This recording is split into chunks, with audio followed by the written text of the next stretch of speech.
My ministers will also proceed with the introduction of digital ID that will modernise how citizens interact with public services. My ministers will also proceed with the introduction of digital ID that will modernise how citizens interact with public services. Another place that India leads, but there's a lot more that all of you can be involved in driving forward, is this digital public infrastructure. You know, no country is more able to take government benefits and get them out efficiently and effectively to their citizens than India. You know, you would have expected rich countries or others to do that, but in fact, they did not. And so that basic structure that starts with identity and bank accounts and payments is just foundational.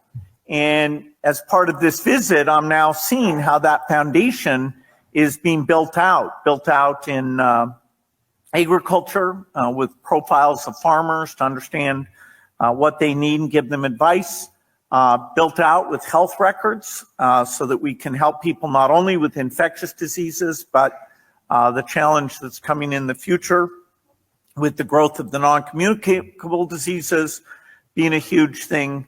And that digital public infrastructure will help us with these climate problems. I was in Odisha yesterday, and what they showed is that they've registered the farmers and registered what type of crops they grow and what land they own. They literally have a control center. You know, when you walk in, you think, wow, this is agriculture, but you know, you've got a command center and maps and people doing queries and sending out messages. And so that all starts, you know, with an Aadhaar identity, listing those farmers, getting the information, making sure. Our immigration system does need to be fair if we want to maintain that binding contract that our politics is built on. Otherwise, it undermines trust, undermines people's faith that we're on their side, and their belief that the state can and will work for them. And that is why today I am announcing this government will make a new free of charge digital ID mandatory for the right to work by the end of this Parliament. Let me spell that out. You will not be able to work in the United Kingdom if you do not have digital ID. It's as simple as that. Because decent, pragmatic, fair-minded people, they want us to tackle the issues that they see around them. And of course, the truth is, we won't solve our problems if we don't also take on the root causes.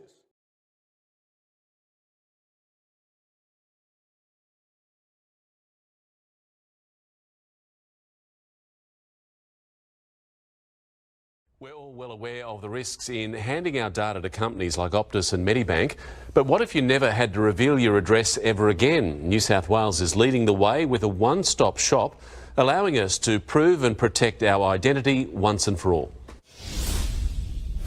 It's personal, private, privileged and prized by hackers. We've seen what happens in relation to Optus and Medibank. Now, new ways for a new world to give the power back to the people. What we're rolling out in New South Wales is world-leading technology. A digital identity that means you'll never have to hand over your data again. It works like this. You'll use an app to scan your passport, licence, Medicare card. They're cross-checked with databases to ensure they're yours and then appear on your phone as verified ID. You then have control over what you share and with whom, revealing only part or all of a document when required, meaning you'll be able to prove a valid licence without showing your address. All they need to know is that you are real and that you're authorised to drive. Or confirm you have Medicare while keeping your number unknown. Those numbers, as we've seen in the recent spate of attacks, will not be shared. The personal data is kept only on the personal device, never held by the government or a private company. When you decentralise and you put the information in the power of the individual, it's far safer. The technology will be optional for users, but not for companies and businesses, with the government set to make it illegal not to recognise the ID. Ultimately, we will need legislation to make sure that the companies play ball and that they accept this. Amelia Brace, 7 News. China's new COVID health code has been accused of being a new tool for monitoring Chinese people. On Thursday, November 10th, China released the 14th five-year plan for national health informatization to speed up the national health informatization construction. According to that plan, by 2025, China will have in place a National Health Information Platform Support and Guarantee System with unified authority and interconnection. According to the plan, the authorities would have full monitoring of every resident's health information, and each person would have an electronic health code for himself or herself. Since the pandemic began, China has strictly imposed and maintained a zero-COVID policy. It is a measurement accused of limiting the movement and freedom of Chinese people, using the electronic health code. Electronic health is often compared to an electronic shackle. With the latest announcement, Chinese netizens are worried they would have to wear such a shackle for another 3 years. There are 3 types of health codes: red, yellow, and green. Rules for health codes are different in each province or city. But Hangzhou City in Zhejiang Province stated that red codes mean quarantine for 14 days, yellow codes mean quarantine for 7 days, and green codes mean no restriction. Some Chinese local governments use yellow or red codes to restrict people from traveling, or force them into quarantine. Some places use yellow codes on a large scale to force people to take nucleic acid tests. Some places use red codes to control dissidents or rights activists. According to some analysts, China's zero-COVID policy is not to curb the pandemic, but to tighten social control. This is one of the negative sides of the health code. One video shows a scene on the street of Wuhan City on Thursday, November 10th. A seriously ill person lying on the road was not allowed to enter the hospital just because he had a yellow code.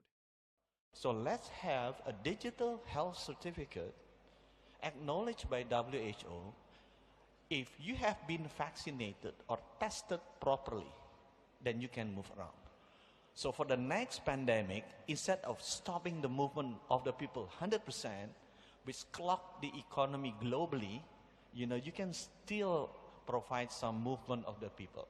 Indonesia has achieved, G20 country has agreed to have this digital certificate using WHO standard, and we will submit into the next World Health Assembly in Geneva as the revision to international health regulation. So hopefully for the next pandemic, we can still see some movement of the people, some movement of the goods, and movement of the economy. That our 3 organizations, Hyperledger Foundation, Finos, and Digital Dollar Project, we've really seen this need for open collaboration, open development in the central bank digital currency space and the research and projects that are happening. So for this reason, we're coming together to start an initiative, the Open Digital Currency Initiative, to promote open source collaboration and governance in the CBDC space. Our aim is to promote the open collaboration development of central bank digital currencies involving all kinds of stakeholders, not just central banks, but those who are helping central banks and anyone else who's involved in this space, so that we can develop really publicly shared resources and avoid duplicating efforts. From our perspective, we really think that most CBDCs are going to be quite similar. Months ago, we presented our vision for Europe's digital transformation by 2030.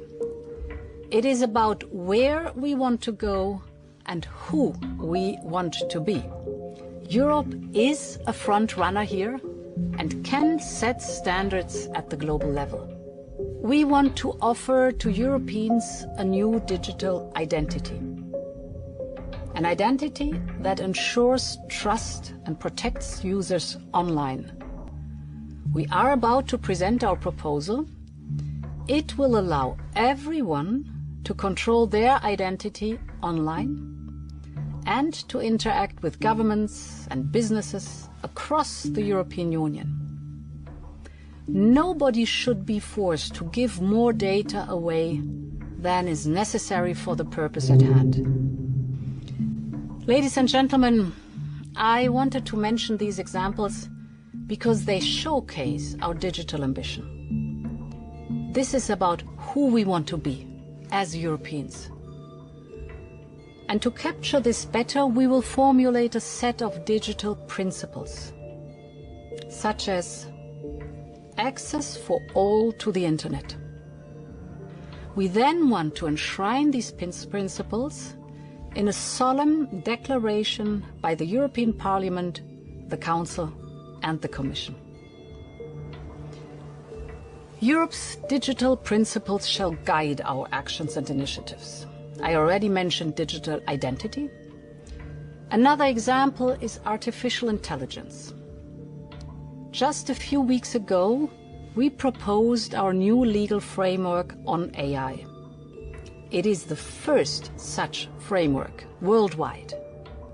It puts the individual at the center, and it will ensure that people's safety and fundamental rights are protected. AI is yet another example of our ambition. We embrace new technologies, but we stand by our values, by setting new standards for our single market and by inviting others around the globe to follow. We must ensure that the digital transformation of our democracies has a purpose and that no one is left behind. And I know that also the European Parliament is very engaged in promoting our values and principles in the digital space. So I am very pleased to see that our objectives are very much aligned. And even beyond, as we seek to set standards at the global level, we sense a lot of interest among our international partners. By 2030, we want, for example, 20 million IT specialists to be employed in the European Union. Second, infrastructures. By 2030, we want gigabit connectivity for all households and 5G in all cities and villages. Third, the digital transformation of businesses. By 2030, 3 out of 4 companies should use cloud, big data and AI. And fourth, digital public services. By 2030, all EU citizens should have access to electronic health records. Catherine Austin Fitz is one of the most prominent voices in the world, warning us about our rapid march into a digital dystopia.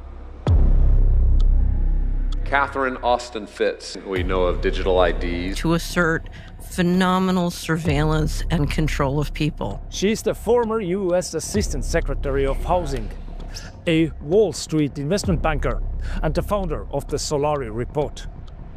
Fitz describes this emerging digital surveillance system as a panopticon, a concept introduced by Jeremy Bentham, in which the constant observation of a central authority ensures discipline and control, most famously exemplified by a prison. The problem, Fitz argues, is that this new 21st century digital control grid, this modern panopticon, will be total. That wants complete control in a way that I would describe as absolutely evil. With the technocratic tools now in development, it could potentially surveil everyone, everywhere, and restrict our personal freedoms at will. It doesn't feel like that in this nice little cozy small town in the Netherlands where we are doing this interview. Yet, Fitz warns that this system is approaching fast.